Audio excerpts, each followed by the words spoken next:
Hello Blazers, welcome to episode 64 of UAB Green and Told, original air date Monday, January 31st, 2022. This podcast allows us the chance to share stories from members of the UAB community.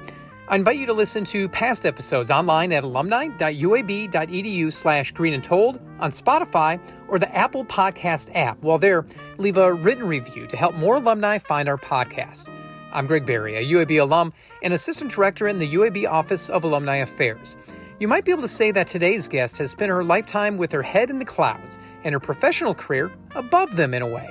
As Dr. Christina Richey will share, she didn't have a close encounter of the third kind during her early days at UAB. Her encounter was with the university's Astro Physics Group. And I saw it and I was like, that sounds interesting. It's kind of sort of like a glorified mechanic meets space, right? And I was like, that's me. I could do that. And for Dr. Richey, curiosity has been the essence of her existence, and her passion for space has pushed her professional path. I recognized that I wanted to also give back to the greater planetary community more and become more of a part of NASA from a management aspect than I necessarily did as a researcher. Plus, she'll reveal what was the driving force behind a phone call of a lifetime. I just squealed into the phone. I was like, yes, I'll take it. They're like, no, we want to interview you for the job. I was like, no, this job is mine. Like, we will work this out.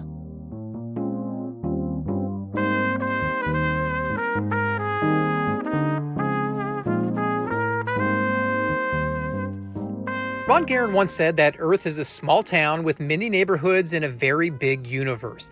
As a planetary scientist and an astrophysicist, Dr. Christina Ritchie understands that quote. For her, one of those many neighborhoods is her hometown of East Liverpool, Ohio, a small Appalachian town where Ohio, West Virginia, and Pennsylvania meet. Growing up, Christina's parents pushed her and her siblings to achieve success. And despite the confession you're about to hear, Christina was the first in her family to obtain an advanced degree and earn a PhD.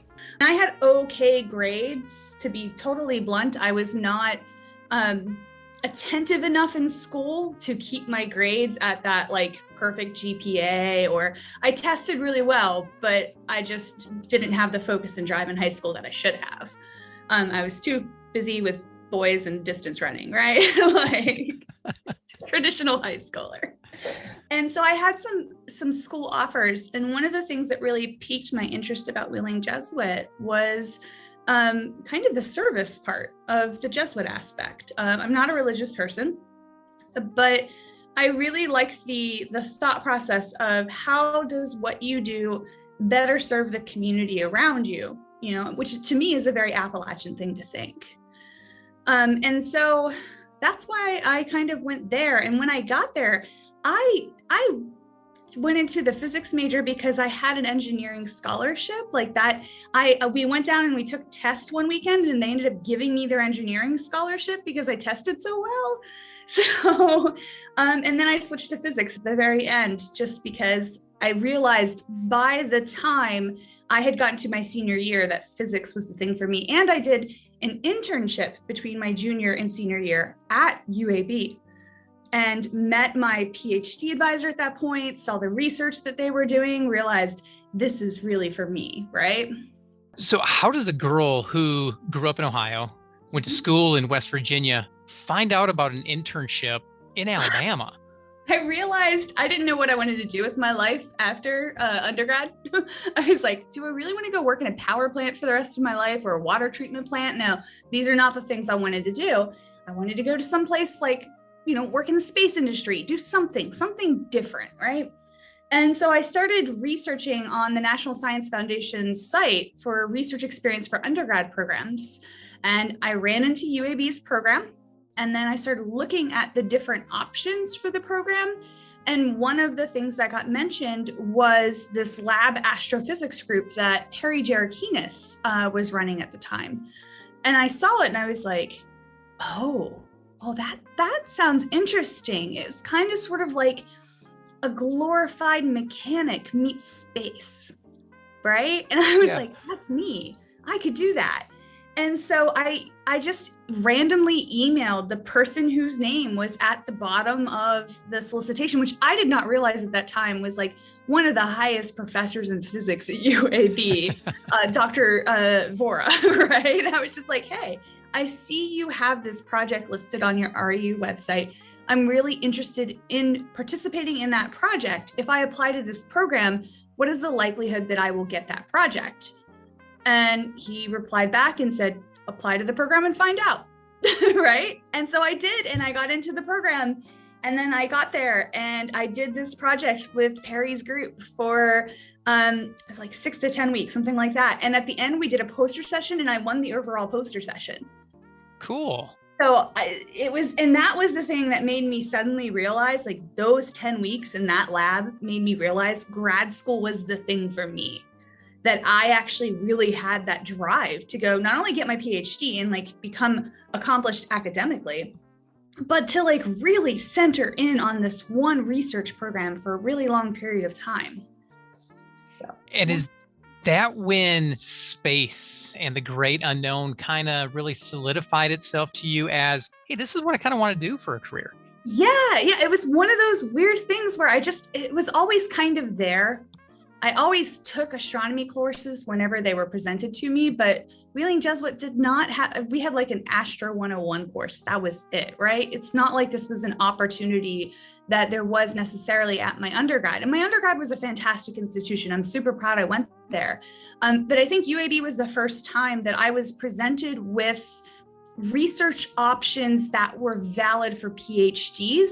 And when I realized that one of them was going into working with NASA, my mind slightly exploded. I mean, when I was a small child, I wanted to be an astronaut or a storm chaser. Like, these were the sorts of things that I wanted to do.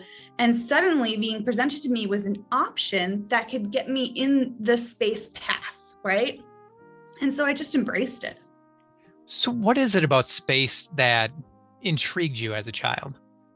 What isn't there about space that should intrigue everybody, right? Every single time you ask one question and you send you launch a spacecraft into space and you get the answer to that question, you get 15 more questions, right?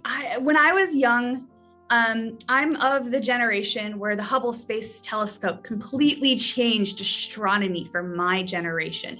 Astronomy textbooks went from being these little 50-page things that had very basics, like here's a star and here's the different types of stars, to, suddenly we were talking about Big Bang Theory and all of these different stellar evolutionary cycles that were out there. And all of this information was really achieved through this kind of explosion of astronomy during my lifetime and the knowledge base of that.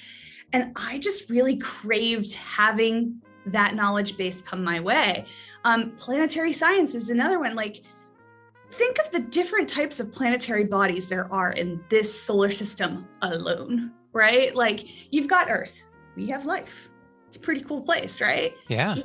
You have Venus, where it's raining sulfuric acid. You have Mars, where we're launching helicopters to now, or you have Europa, which is this huge sheet of ice that is moving, and you have these shelves, so there's this liquid core underneath, and there's this possibility for life somewhere within those cracks and crevices. There's so many different types of bodies within this solar system that are truly exciting and unique. For somebody who grew up constantly asking questions and trying to kind of figure out things around them and problem solve it, space is the ultimate endeavor for that. Because again, for every question you ask, you're going to end up getting 15 more questions. And you were able to bring those questions to UAB. What kind of things were you able to do in class to kind of set yourself up for the next phases, the next chapters of your career?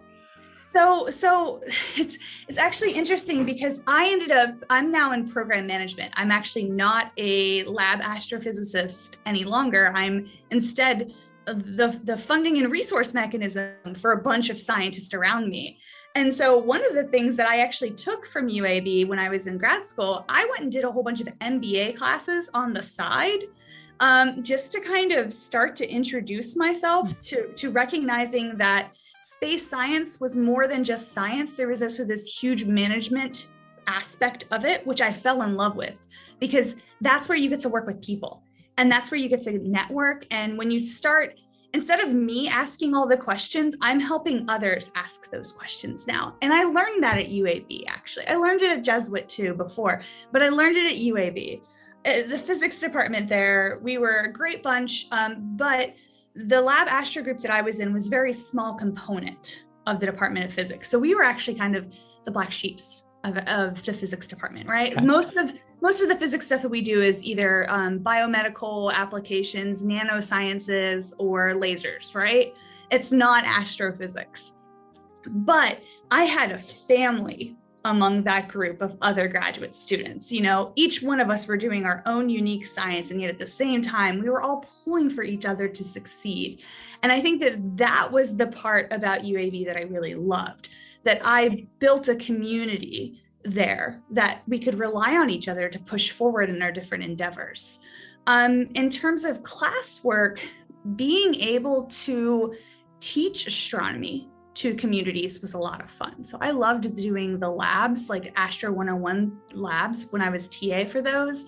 Just such a joy to have like somebody who has no experience in astronomy or science whatsoever, just being like, what do you mean you're going to teach me about different types of stars today? What do you mean we're going to learn about chemical composition from these little tubes? And by the end of it, they're able to actually see the fingerprints, the lines of the molecular assignments to each one of these different molecules. It was just so exciting. So you get your undergraduate degree, you work through the master's, you earn your PhD. Through your mind, what did you want to do ultimately with all of that education that you amassed? Between my master's and my PhD, so in the physics department, your master's, you get it when you pass your qualifying exams, right? And then your PhD pretty much becomes doing intense research. So that was me in the lab, sometimes 12, 16 hours a day, running experiments, analyzing data, writing papers, that sort of thing. While I was doing that, I recognized that I wanted to also give back to the greater planetary community more and become more of a part of NASA from a management aspect than I necessarily did as a researcher. And I was really young and early in my career to be thinking that. And I brought it up with Perry Jarakinis, my PhD advisor. And Perry said, let's get you on a NASA panel. Right. So I actually went and did a review panel as an executive secretary when I was still in graduate school to introduce me to what the peer review process looks like. And just so everybody knows, like, peer review, this is the proposal submission process to get federal funding to do your research, right? So this was the world's best sending in proposals to do really amazing science. And this peer review group meets together to discuss the strengths and the weaknesses. And what document they create ends up becoming the thing that provides recommendations to the federal agency for what to fund. So this is a super critical, important aspect of NASA's business. And here I was as a graduate student getting to participate in this process. And it opened my eyes up to kind of the federal relations and the federal agency side of everything. I also joined the Division for Planetary Science's Federal Relations Subcommittee as a student member in my last year at UAB. And I actually got to go lobby to Congress on behalf of planetary science. Oh, cool. Which was really cool, right? But I suddenly realized that while I was a fine astrophysicist. I could sit in a lab and click buttons all day. And if that machine broke, give me a hacksaw and just step away, right? Like, I would make this work. I was A-okay at that, but it wasn't my passion as much anymore. My passion kind of became this, how do we get planetary science? How do we get astrophysics as a bigger conversation piece? And how do we get that money out to people to get to do this great science? And so here I was at the end of my PhD, realizing I did not necessarily want to be a laboratory astrophysicist anymore. The problem is program manager roles are not made for people fresh out of a PhD, right? That is not the way it is supposed to work. So I was trying to get a job at NASA headquarters, really probably 20 years before I should have tried. but it ended up working out. I got a postdoc at NASA's Goddard Space Flight Center in the Astrophysics division with a great guy named Stephen Reinhardt. We were going to be studying these really cool dust grains and seeing the different optical properties of them to really explore the areas where stars are born. As soon as I get there, maybe within like 2 months, I'm the president of the Postdoc Association. I'm still doing the federal relations stuff, and I'm starting to take on anti-harassment efforts in astronomy. Like, I basically forgot that I had a job to do. I mean, I was doing my job and I was publishing, but it had no longer become my passion. And about 1.5 years into my postdoc, I saw this job advertisement come up for a position at NASA headquarters. To be honest, I realized I wasn't going to have a third year to my postdoc, and I thought I was maybe going to be unemployed within 6 months. So I was kind of like desperately putting out the jobs. That's what you do during a postdoc. You just try to get the next job, right? Yeah. And I get this phone call for a job interview, and they start describing it. And I'm like, I feel like you're describing a program officer at NASA headquarters. You're like, yeah, it's like the contractor version of that. And I just squealed into the phone. I was like, yes, I'll take it. They're like, no, we want to interview you for the job. I was like, no, this job is mine. Like, we will work this out.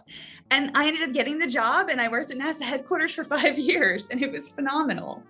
Do you remember that first interview and how nervous you were and excited? Because here you are, when you were a girl, you wanted to do that. I messed up so bad. They asked me for the starting salary, and I told them a number because I was so nervous. And they're like, we're looking at starting about 15,000 above that. And I did not, I was not ready for that interview at all. I had no idea what I was getting into.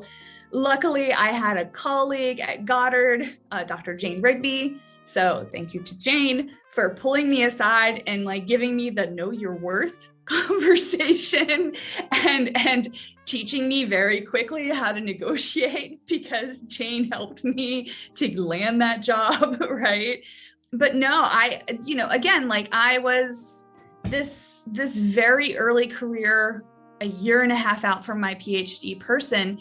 But, I also already had federal relations experience. I already had review panel experience. I already had some management courses under my belt. I was really great with schedules because I'd been in the lab. So I had all of these components that was going to make me successful in that job. I knew everyone in the planetary community. I networked with everyone at that point. So I look back on it now and I realize I probably could have done a lot better at not just selling my own worth, but proving that I was fully functional and capable for the job. But they hired me anyways, and then I knocked it out of the park. So when people think about NASA, they think moon landing, 1960s. They think the shuttles of the 80s and 90s and even early millennium.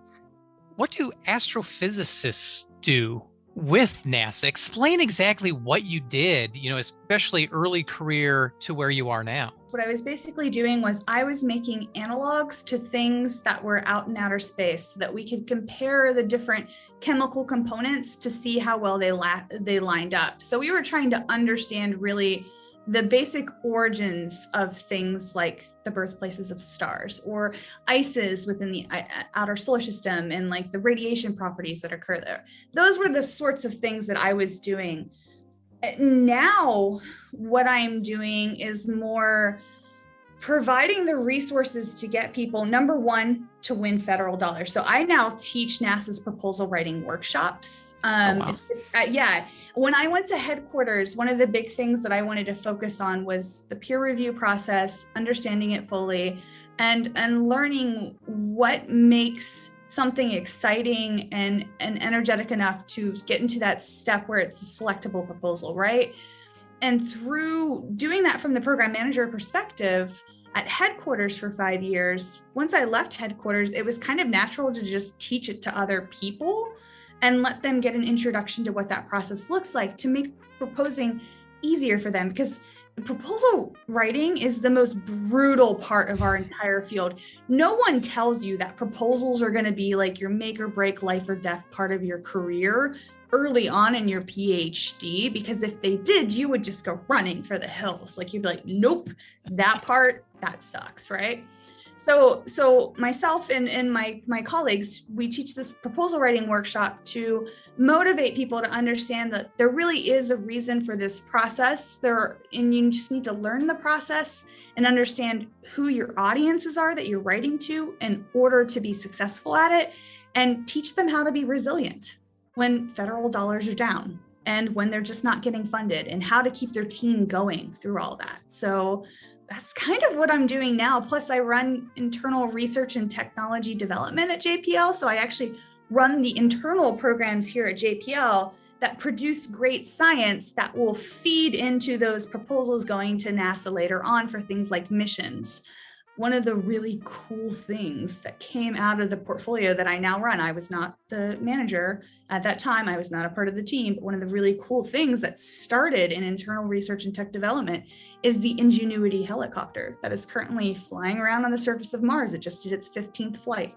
What kind of fun things are coming out of NASA's Jet Propulsion Laboratory? What can we expect? There's a lot of really fun things coming out. We are currently, we just recently, this past summer, launched Perseverance, which landed on the surface of Mars with Ingenuity, the helicopter, and both the rover and the helicopter are currently operating on the surface. So that's a huge component of what's being done at Jet Propulsion Laboratory right now. We also have tons of Earth science missions that are being done here, things that are looking at understanding our weather here on our own planet, understanding fire hazards and safety, right? We also have all of these astrophysics missions that are coming out from JPL. One of the big ones that's coming out is the Nancy Roman Grace Telescope. Part of the instruments are being developed here at JPL. Basically, we're just nonstop. In terms of space science, we have a mission for something pretty much nonstop right now. So we have a bunch of things coming up.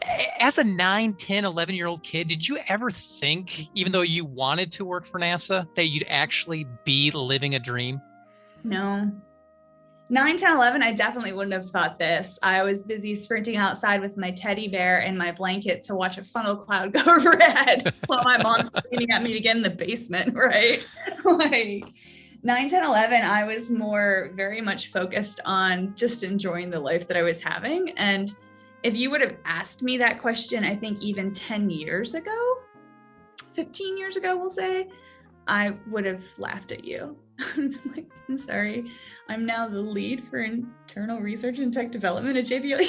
You're what? No, that can't happen. I think even 5 years ago, if you would have asked me that question, I would have been not sure, right? Like that's 5 years ago, I was at headquarters and I won a very large award in my community. And I suddenly realized that I was having this massive impact. I knew I was having a very positive impact, but I didn't realize how much I was helping the people around me. It kind of sort of hit me what a big deal it was at that point. But if you would have asked me before that, no, I was just fighting the good fight for everyone around me. I am still that 9, 10-year-old who lives in the moment, right? Like I still have that time. I was just out at the beach the other day because I'm in Southern California, right? And I remember just seeing dolphins off in the background and just being like, yeah, my life is pretty amazing. Let's not kid ourselves, right? So just having that reflection is still ongoing. You're living a dream. You love what you do. Yeah. But what does Dr. Ritchie want to be doing 10, 15 years down the road? I get asked this question a lot. And I like to remind myself that I skipped large portions of my career in the pursuit of trying to make life easier for those around me. So we haven't gotten into this, but I'll introduce the hard topic. I was chair for the Committee on the Status of Women in Astronomy in 2015, 2016, when the sexual harassment in academia really rocked our community and we had some massive scandals occur. And my response to those scandals was to say, actually, we need to do better. We're failing, right? This is abysmal. This shouldn't be occurring.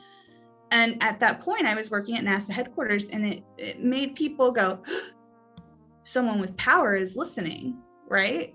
And I was spending all of my time, energy, and effort using that power to try to change our system at a structural level to protect women, particularly women of color and members of the LGBT plus community from harm, so that they could do the best science possible. Because I want science done by the best scientists, by the best humans possible.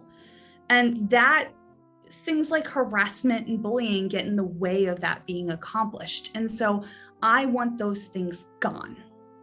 I want this to get back to science about people getting to be happy and have joy and, us just getting our work done. I have spent a massive amount of my career and my energy working to make that happen. And it's worked some.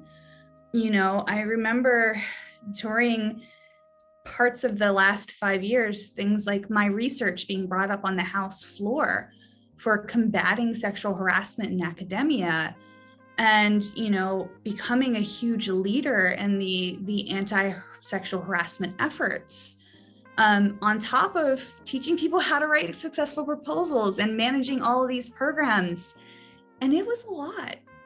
Honestly, it I'll be real, it broke my soul a little bit, right? So those about 5 years ago was a really hard time in my life, because I was sacrificing so much for others.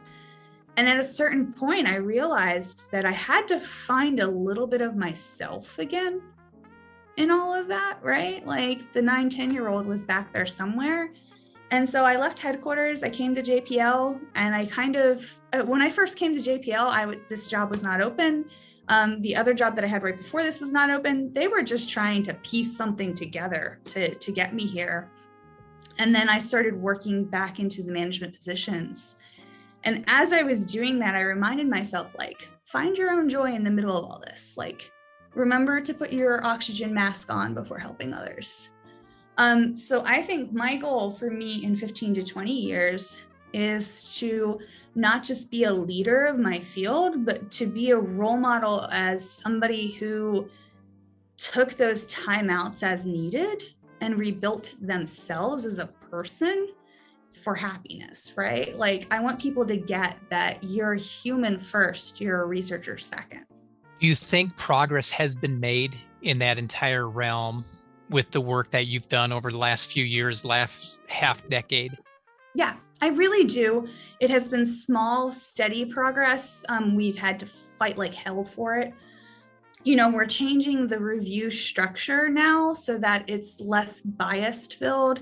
So when you see the name of an individual on a proposal, you immediately make some assumptions. That's just how your brain works, right? That's social science. And so one of the things that we're doing in the proposal world is we're starting to make the names disappear. And we're starting to make the proposals anonymized so that people can actually review the science first.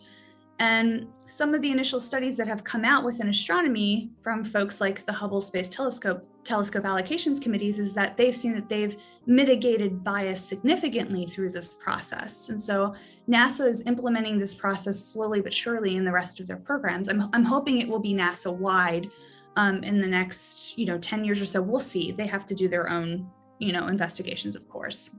In terms of sexual harassment, getting codes of conduct into place for mission teams has become a really critical component.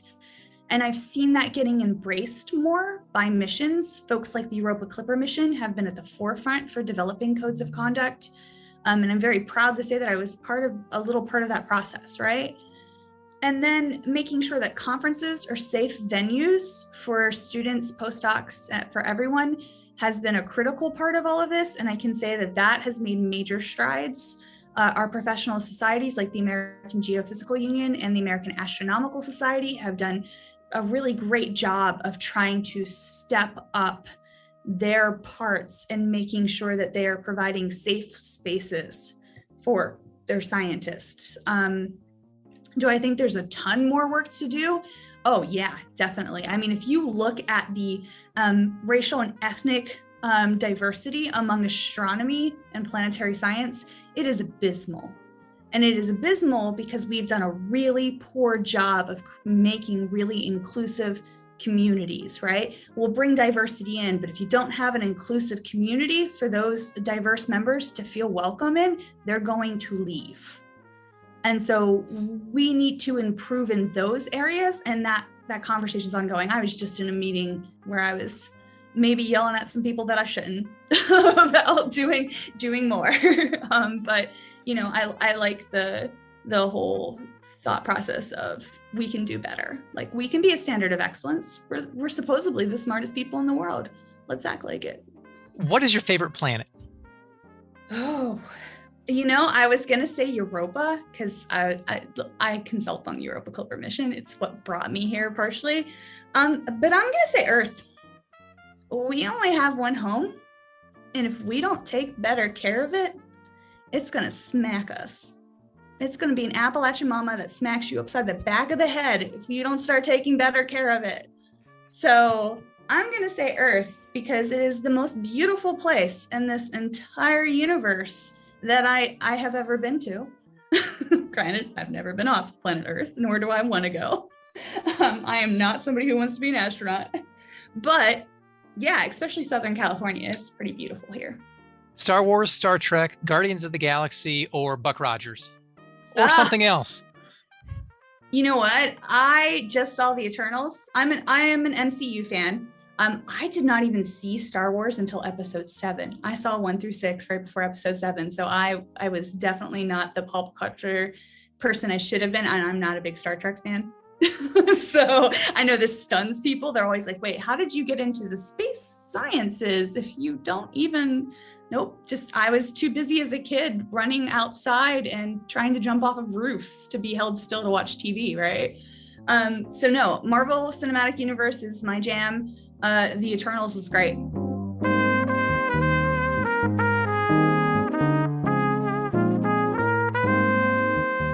That's Christina Richey. Christina is the program manager for research and technology development at NASA's Jet Propulsion Laboratory and a 2017 recipient of a UAB Young Alumni Rising Star Award. In 2007, Dr. Richey earned her master's degree before obtaining her PhD in 2011, both in physics, both from the College of Arts and Sciences. As someone who is helping blaze new discoveries within our universe, Christina definitely has her own idea of what it means to be a blazer. It means you have a sense of community.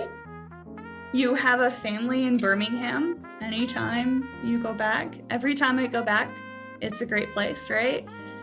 And to me, it's, you know, we're dragons. Like, we breathe fire. We bring a tenacity that people do not anticipate.